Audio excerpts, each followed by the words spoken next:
And after that, the next stage is deposit of instrument of ratification.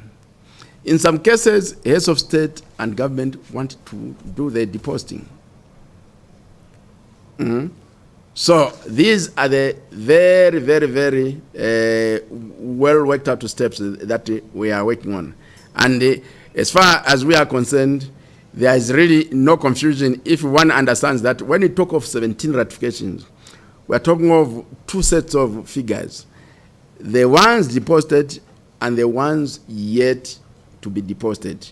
But of these 17, these have been approved by the national assemblies of the countries. And we are not stopping at 22. 22 is the minimum threshold.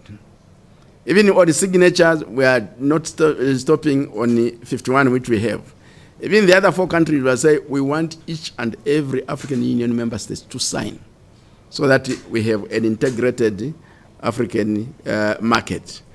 Therefore, word is going out to all the member states to say we want each and every African member states to ratify the agreement. And very soon on the AU website, you are going to find a map of Africa when the agreement has gone into force.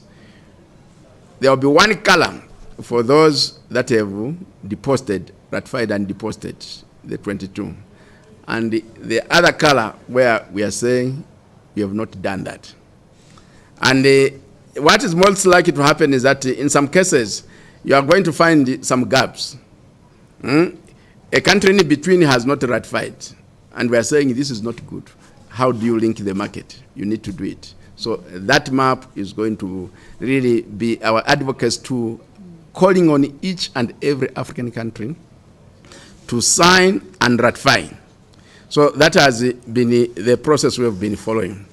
The regional economic communities, I think you need to take the first baby steps.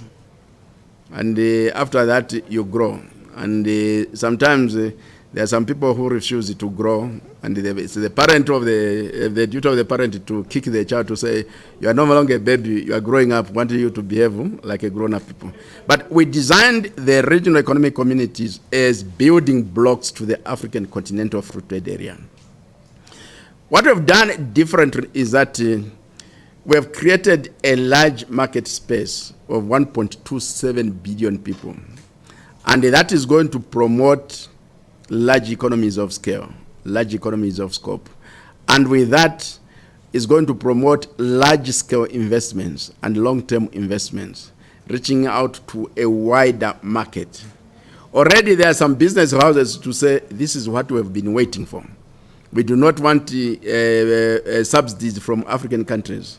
You have given us a large market space over and above the market space that is in each of the regional economic communities. So with that market, large market, you can promote rapid industrialization. And that's where the difference is. The African Continental Free Trade Area is going really to be a spur to industrialization in Africa. And to this end, we are working with the UNIDO to come up with what is going to be called a regional value chain and supply strategy, so that we are able to have a network of manufacturing activities across Africa that complement each other, while also promoting competition, and that promote industrialization. So the difference between the African Continental Free Trade Area and the regional community is that we are creating a greater space for market integration. And over and above that, this instrument is already complemented with the 2 additional protocols, which is the one protocol and one in document. The protocol on the free movement of people, then the single African air transport market. We are going to complement that with the protocol on investment, the protocol on intellectual property rights, and the protocol on the competition.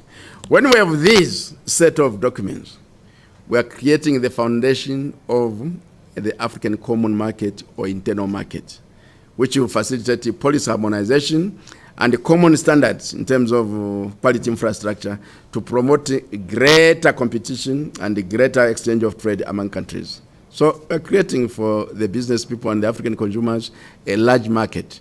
Thank you. Thank you very much, Ambassador, Excellency. Ladies and gentlemen, that's the end of this briefing session. For those of you who would like a one-on-one interview with Ambassador Mchanga, please liaise with Molalet so that he can schedule interviews for you based on the agenda of the summit and the availability of the commissioner. Thank you very much. Have a good afternoon. Thank you. What happened?